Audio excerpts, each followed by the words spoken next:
بسم اللہ الرحمن الرحیم۔ السلام علیکم پیارے دوستو، اسلام میں خلافت کا طریقہ رکھا گیا ہے، نہ کہ ملوکیت کا۔ خلافت کا مطلب ہوتا ہے کہ ایک بادشاہ کی وفات کے بعد مسلمان جسے مناسب سمجھے اسے اپنا اگلا بادشاہ بنا لے، اور ملوکیت کا مطلب ہوتا ہے کہ ایک بادشاہ اپنی وفات سے پہلے اپنے ہی لڑکے کو اگلا بادشاہ بنا دے۔ اسلامی تاریخ میں اس چیز کی شروعات یزید کی حکومت سے ہوئی، اور یزید نے بھی اپنی زندگی میں اپنے ہی لڑکے معاویہ کو اگلا بادشاہ بنا دیا تھا۔ یزید نے اپنے بیٹے معاویہ کو خاص کر کے ایسی تربیت دی کہ وہ اگلا بادشاہ بننے کے لائق بن سکے۔ اسی لیے جب معاویہ کچھ پڑھنے لکھنے کی عمر کو پہنچا تو یزید نے اس وقت کے مشہور عالم حضرت عمرو المقصوص کو اپنے محل بلا کر اپنے بیٹے معاویہ کو ان کے حوالے کر دیا۔ وہ عالم حضور صلی اللہ تعالی علیہ وسلم اور آپ کے گھر والوں سے بہت محبت کرتے تھے، اور یزید کے ظلم و ستم کی وجہ سے اس سے بہت نفرت کرتے تھے، لیکن یزید کو اس بات کی کوئی خبر نہیں تھی۔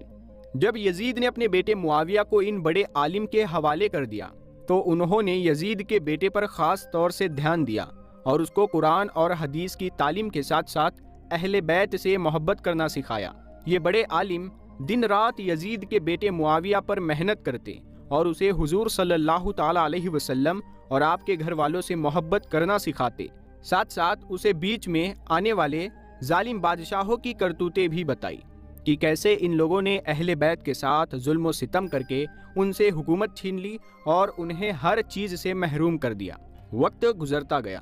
آخر یزید کا بیٹا معاویہ 18 سال کا ہو گیا تو اسی وقت کربلا کا واقعہ پیش آیا کہ جس میں یزید نے ظلم و ستم کی انتہا قائم کر دی۔ وہ اس طرح کہ ظالم یزید کے اشارے پر حضرت حسین رضی اللہ تعالیٰ عنہ کا کربلا کے میدان میں سر کاٹا گیا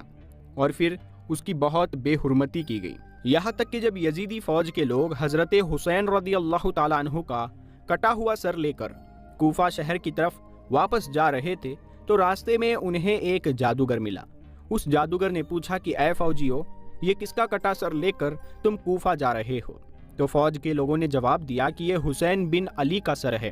وہ جادوگر بہت نیک فطرت انسان تھا اور اسلام اور اس کے پیغمبر حضور صلی اللہ تعالی علیہ وسلم سے سچی محبت رکھتا تھا، اسی لیے جب اس نے سنا کہ یہ نواسہ رسول کا کٹا سر ہے تو وہ کانپ گیا اور فوجیوں سے کہنے لگا کہ اے فوجیوں، تم مجھ سے 10,000 دینار لے لو اور اس کے بدلے ایک رات کے لیے مجھے حسین کا یہ کٹا سر دے دو۔ وہ ظالم یزید کے فوجی تو ویسے بھی لالچی تھے، اسی لیے جادوگر کی یہ بات سن کر فوراً راضی ہو گئے۔ اس جادوگر نے فوجیوں کو 10,000 دینار دیے اور پھر حضرت حسین رضی اللہ تعالیٰ عنہ کا کٹا سر لے کر اپنے خاص کمرے میں چلا گیا۔ سب سے پہلے اس نے حضرت حسین رضی اللہ تعالیٰ عنہ کے سر کو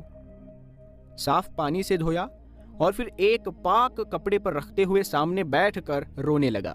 یہاں تک کہ وہ جادوگر حضرت حسین رضی اللہ تعالیٰ عنہ کے سر کو دیکھ دیکھ کر پوری رات روتا رہا۔ اہل بیت سے ایسی محبت کی وجہ سے اللہ تعالیٰ نے اسے ایمان لانے کی توفیق عطا فرمائی۔ صبح اٹھ کر اس جادوگر نے وہ کٹا سر فوجیوں کے حوالے کیا اور پھر سارے فوجی حضرت حسین رضی اللہ تعالیٰ عنہ کا سر لے کر یزید کے محل کی طرف روانہ ہو گئے۔ حضرت حسین رضی اللہ تعالیٰ عنہ کو شہید کر کے یزید نے حکومت تو جما لی، لیکن وہ زیادہ دن اپنی حکومت چلا نہ سکا۔ آخر کربلا کے واقعے کے 3 سال بعد سن 63 ہجری میں یزید کو ایک ایسی بیماری ہوئی کہ اس کی آنتیں سڑنے لگی اور اس کے پیٹ میں ایسا درد اٹھتا کہ وہ پورے محل میں کتوں کی طرح چیختا تھا۔ جب یزید کو اپنی موت قریب نظر آنے لگی تو ایک دن اس نے اپنے بیٹے معاویہ کو اپنے پاس بلاتے ہوئے کہا کہ اے میرے بیٹے، آج سے میں تجھے اپنی حکومت کا بادشاہ بناتا ہوں۔ یہ سن کر بیٹے معاویہ نے جواب دیا کہ لعنت ہے ایسی حکومت پر جو اہل بیت کے سر کاٹ کر بنائی گئی ہو، اور لعنت ہے ایسی حکومت پر جو نبی کے گھر والوں کو زہر دے کر قائم کی گئی ہو۔ میں تو چاہتا ہوں کہ یہ حکومت حضرت زین العابدین کو سونپ دی جائے۔ بیٹے کا ایسا جواب سن کر یزید کے تو ہوش اڑ گئے، لیکن اتفاق کی اسی دن شام کو اس کی موت ہو گئی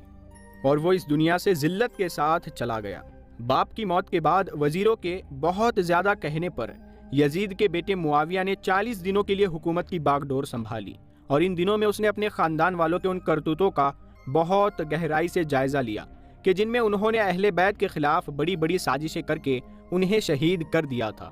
آخری 40 دنوں بعد یزید کے بیٹے معاویہ نے بھی